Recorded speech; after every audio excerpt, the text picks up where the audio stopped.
সবাইকে অন্যরকম পাঠশালায় স্বাগতম। আজকে আমরা পদার্থের অবস্থা সম্বন্ধে জানব। তো আমরা অনেক আগে থেকেই জানি যে পদার্থের তিনটি অবস্থা থাকতে পারে, এবং এই তিনটি অবস্থা কিন্তু কি আমরা যদি প্রশ্ন করি তাহলে তিনটি অবস্থা হচ্ছে কঠিন, তরল এবং বায়বীয়।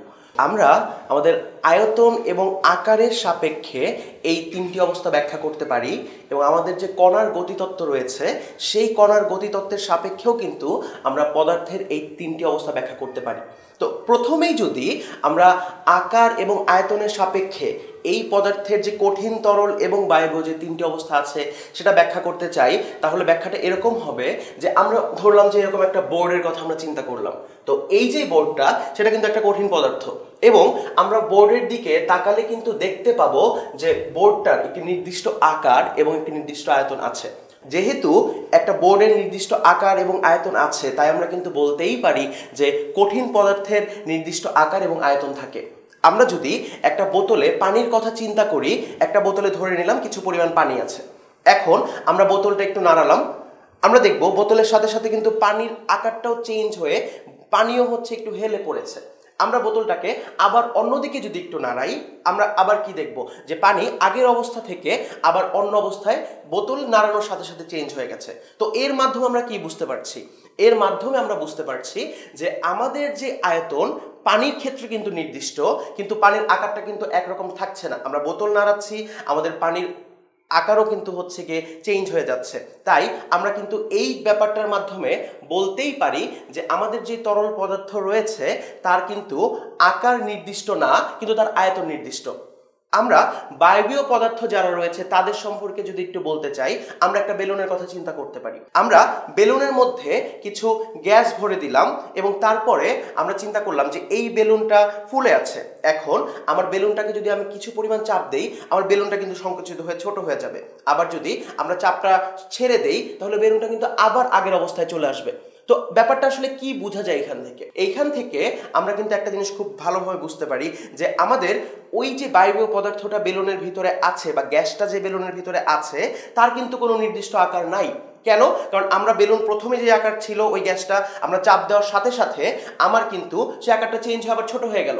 আমরা চাপ সরিয়ে নিলাম, তখন বেলুন আবার আগের অবস্থায় ফিরে আসলো। তো তার যদি নির্দিষ্ট আকার থাকতো, তাহলে কখনোই এই যে চেঞ্জটা প্রথমে বড় তারপরে আরেকটু ছোট, এটা কখনোই কিন্তু হতো না।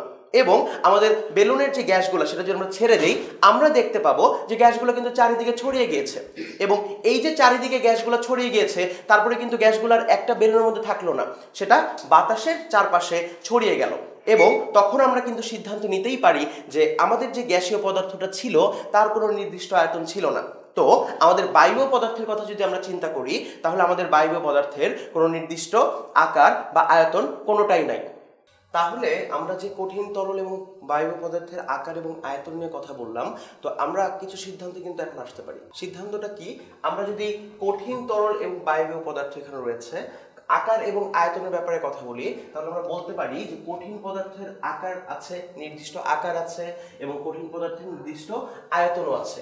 এবং আমরা যদি তারপর তরল পদার্থের দিকে যাই, তাহলে তরল পদার্থের হচ্ছে নির্দিষ্ট আকার নেই, কিন্তু নির্দিষ্ট আয়তন আছে। এবং আমরা যদি বায়বীয় পদার্থের দিকে যাই, তাহলে বায়বীয় পদার্থের আকার এবং আয়তন কোনোটাই কিন্তু নেই। এর মাধ্যমে আমরা বুঝতে পারি যে আকার এবং আয়তনের সাপেক্ষে কিভাবে হচ্ছে গিয়ে কঠিন, তরল এবং বায়বীয় পদার্থের যে ব্যাপারটি সেটি ব্যাখ্যা করা যায়। এখন আমরা কণার গতিতত্ত্বের সাহায্যে হচ্ছে পদার্থের যে তিনটি অবস্থা তার সম্বন্ধে জানবো। তো কণার গতিতত্ত্বটা কি সেটা যদি আমরা জানতে চাই, কণার গতিতত্ত্বটা হচ্ছে যে আমাদের সকল পদার্থই ক্ষুদ্রতম কণা দ্বারা গঠিত, এবং এই যে ক্ষুদ্রতম কণা দ্বারা গঠিত সকল পদার্থ তারা কঠিন, তরল এবং বায়বীয় এই তিনটা অবস্থার যে কোনো একটাতে থাকতে পারে। এবং যখন তারা কঠিন, তরল এবং বায়বীয় এই তিনটা অবস্থার যে কোনো একটাতে থাকে, তারা প্রত্যেকেই গতিশীল অবস্থায় থাকে। তো আমরা যদি একটু চিত্রের দিকে তাকাই, তাহলে আমাদের প্রথম চিত্রে তাকালে আমরা দেখবো যে অনেকগুলো কণা একসাথে আছে। আমরা যদি দ্বিতীয় চিত্রের দিকে তাকাই, এখানেও অনেকগুলো কণা আছে, কিন্তু তারা প্রথম চিত্রের মতন এরকম পাশাপাশি কিন্তু নেই। কারণ আমরা যদি একটু ভালো করে লক্ষ্য করি আমাদের প্রথম চিত্রের যে কণাগুলো এখানে রয়েছে সেগুলো খুবই পাশাপাশি অবস্থায় আছে এবং তাদের মধ্যে একটা কণা থেকে আরেকটা কণার দূরত্ব কিন্তু অনেক কম। কিন্তু দ্বিতীয় চিত্রে একটা কণা থেকে আরেকটা কণার দূরত্ব কিন্তু প্রথম চিত্রের অপেক্ষা অনেক বেশি। এবং তার পরবর্তীতে তৃতীয় চিত্রের দিকে একটু তাকাই, আমরা দেখবো যে আমাদের 3 নাম্বার যে চিত্র আছে সেখানে আমাদের কণাগুলো কিন্তু অনেক দূরে দূরে আছে এবং প্রথম এবং দ্বিতীয় চিত্রের তুলনায় আমাদের 3 নাম্বার যে চিত্রটা সেটা কিন্তু অনেক দূরে দূরে অবস্থান করছে, যে 3 নাম্বার চিত্রের কণাগুলো। তো আমরা যদি একটু খেয়াল করি যে এই চিত্রে আমরা কি দেখতে পারি, এই চিত্রে আমরা দেখতে পারি যে এদের মধ্যে, এই কণাগুলোর মধ্যে আমার যে হচ্ছে আন্ত আণবিক দূরত্ব আছে সেটা খুবই কম। তো এখন আমাদের মনে প্রশ্ন আসতেই পারে যে আন্ত আণবিক দূরত্ব জিনিসটা আসলে কি। আমরা যদি খেয়াল করি যে এই যে আমাদের কণাগুলো একসাথে পাশাপাশি অবস্থান করছে, তো পাশাপাশি অবস্থান করার সময়ও তাদের মধ্যে কিছু ফাঁকা জায়গা আমরা দেখতে পাচ্ছি, যে এরকম কিছু ফাঁকা জায়গা, এখানে আমরা কিছু ফাঁকা জায়গা দেখতে পাচ্ছি, এখানে কিছু ফাঁকা জায়গা দেখতে পাচ্ছি। আমরা বলতে পারি যে পাশাপাশি অবস্থানরত অবস্থায় যে কণাগুলোর মধ্যে যে ফাঁকা যে জায়গাটা থাকে সেটাকে আমরা বলবো আন্তঃআণবিক দূরত্ব। এবং আন্তঃআণবিক দূরত্ব কিন্তু সবার মধ্যে আছে। আমরা প্রথম চিত্রে আমাদের ফাঁকা জায়গা যেটা দেখতে পাচ্ছি সেটা খুবই কম, কিন্তু আমাদের আছে। দ্বিতীয় চিত্রে আমাদের প্রথম চিত্র অপেক্ষা কিন্তু একটু বেশি ফাঁকা জায়গা আছে এবং তৃতীয় চিত্রে অনেক অনেক বেশি ফাঁকা জায়গা আমরা দেখতে পাচ্ছি। সো এই যে আমাদের যেই খালি জায়গাগুলো, কণাগুলো পাশাপাশি অবস্থান করার সময় যে খালি জায়গাগুলো, সেই খালি জায়গাগুলোই হচ্ছে আমাদের আন্তঃআণবিক দূরত্ব। তো আমরা যদি একটু খেয়াল করি আমাদের প্রথম চিত্রে আন্তঃআণবিক দূরত্ব কিন্তু খুবই কম। আমরা যদি দ্বিতীয় চিত্রের দিকে যাই তাহলে আন্তঃআণবিক দূরত্ব প্রথম চিত্র অপেক্ষা বেশি, এবং আমরা যদি আমাদের 3 নাম্বার চিত্রের দিকে যাই তাহলে এইটার আন্তঃআণবিক দূরত্ব অনেক অনেক বেশি। তো আমরা একটু খেয়াল করি আমাদের এখানে এই যে প্রথম চিত্রের কণাগুলো তারা কিন্তু অনেক বেশি কাছাকাছি অবস্থান করছে।